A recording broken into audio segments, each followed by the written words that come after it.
joining us. Blizzard is synonymous with some of the industry's most beloved games. From the phenomenon of World of Warcraft to new ventures like Hearthstone and Overwatch, clearly the studio has a track record for quality. And impressively, that's not just in one discipline, but spanning multiple genres, shooters, MMOs, card games, and even the hack and slash RPG with Diablo. It's funny then that one of its greatest success stories, Starcraft, an RTS series that came to define the esports scene in 1998, has taken a backseat in prominence. Sadly, the competitive scene around its sequel, Starcraft 2, has dropped off massively since launch in 2010, but the love for that original game and the Brood War expansion still burns on to this day in the pro gaming arena. And to celebrate that, this week Blizzard released a fully remastered version of Starcraft for modern PCs, complete with full 4K support, improved lighting, effects, shadows and environmental detail, and reworked audio. The good news is the standard non-upgraded Starcraft is completely free on the Battle.net store. It runs and plays just as you remember, updated to work on modern PCs with a colour palette adapted to look right on current day LCDs. The problem? Well, despite that compatibility tweak, the fact is Starcraft still runs at a 640x480 resolution in its basic form, with a classic 4:3 aspect ratio.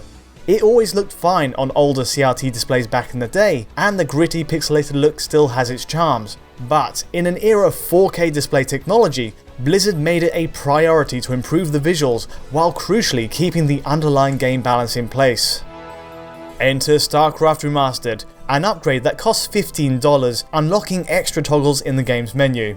Developed over the course of 1 year, this mainly brings new high-resolution textures and effects that make a better fit for Ultra HD TVs. The cool thing about it? You don't need to be in this menu to catch the difference. Load the game, strike the F5 key, and immediately the game switches between the old and new renderers.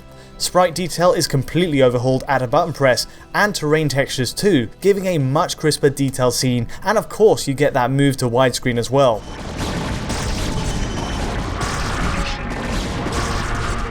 As I run some classic pro replays here, the change is easy to pick out, and it just screams at you when zooming in.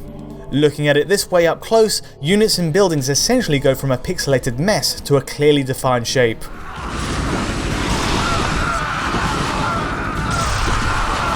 Now the remarkable thing is, according to Blizzard's 3D art director Brian Sousa, the team had no code and no art assets to work with to achieve this. It meant the team had to retrace its steps with original concept art spanning the course of its development, and even box art and manuals. In this sense, it takes it from source, and the results are undeniably on point. You even catch details that were impossible to pick out originally. For the Terran race, for example, it's much clearer that SCVs and airborne units are controlled by humans, with that extra detail showing a person in the cockpit. Units are also generally given a pre-baked lighting pass and shading that lends them a more CG look. It's almost like a sprite-based version of StarCraft 2's models, though clearly it still hangs onto the gritty style of the original.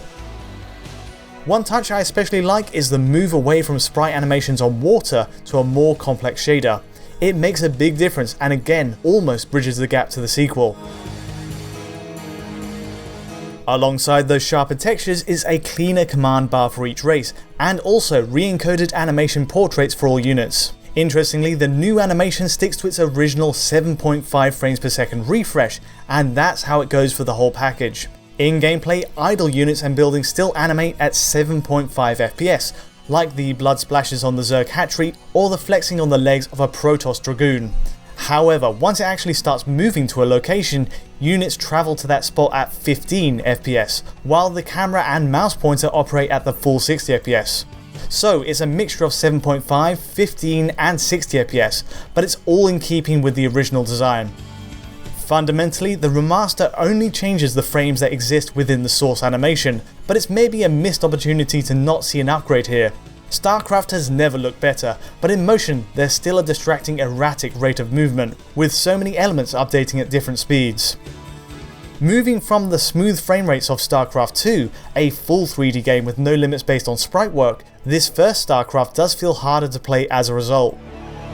And this is the big trade-off being made in Starcraft Remastered. The number one goal for Blizzard is to deliver updated graphics, but keep the game's balance intact. Preservation is the number one priority. The payoff? Well, it means relying on the same isometric 2D engine, which in turn does make it possible to dynamically switch on the fly to the original style.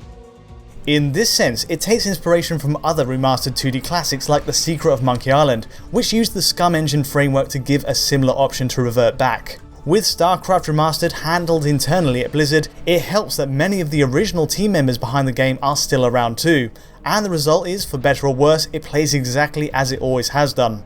Unit attributes, AI, the hotkey system, replays, and even pathfinding are consistent with the original design. There are clear drawbacks to taking this approach though. For one, new and useful features from StarCraft 2 are kept at arm's length. Besides the 16:9 widescreen presentation and updated networking features, there's no retrofitting of features from the sequel. For example, it's easy to miss the hotkey panel above the command bar. Even more frustrating is that grouping more than 12 units together isn't possible either, and likewise for getting drones and SCVs to auto-mine directly after spawning from a base. In effect, this forces more micromanagement than the sequel, but in the end, that's where the attraction of the game is for many. Again, this is the StarCraft you remember playing. Better looking than ever, but for most people the gameplay will take some adjusting to. At the very least, the visual upgrades aren't limited to just textures. The real-time lighting and environment effects are just as substantial upgrades. Between the two, Blizzard tries to create a sense of 3 dimensions in a 2D game, adding 7 new visual layers to the scene. Notably, that includes an emissive and specular map, adding bloom to minerals and pylons. It's a change in lighting that comes with a separate menu toggle if it's too overbearing for some players. In fact, as a Protoss player myself, I found the extra lighting oversaturates the scene a touch, especially once you build too many pylons in one spot.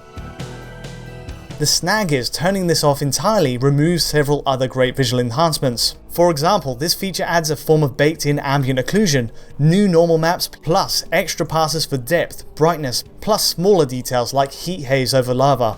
The extra shadowing in particular makes all the difference. Without it, StarCraft's updated maps look sparse and lack depth.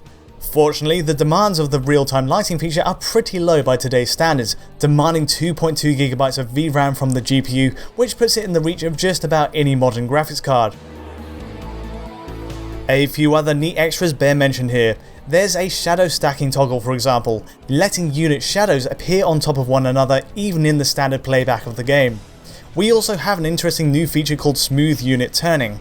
Essentially, this increases the number of angles at which a unit can be viewed. Originally, every unit was drawn from 9 unique angles, with 2 facing forward and back. That leaves the remaining 7 mirrored to each side, creating a total of 16 visible angles. But for the remaster, the team doubles that to 17 angles, giving the perception of 32 visible angles in a unit rotation.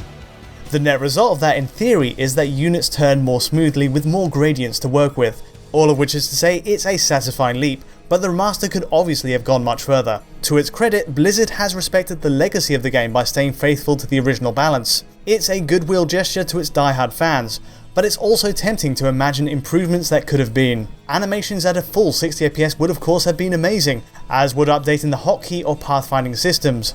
But inevitably, these changes would have a knock-on effect with the game's balance, causing a butterfly effect on other mechanics. In the end then, the remaster does deserve praise for at least putting its classic gameplay first and sticking by the fans of the original experience. Anyway, that'll do from me. If you did find this at all interesting or insightful, do give us a like or subscribe below. And don't forget, you can download this and many more high quality videos from our Patreon at digitalfoundry.net. But until next time, thanks for watching.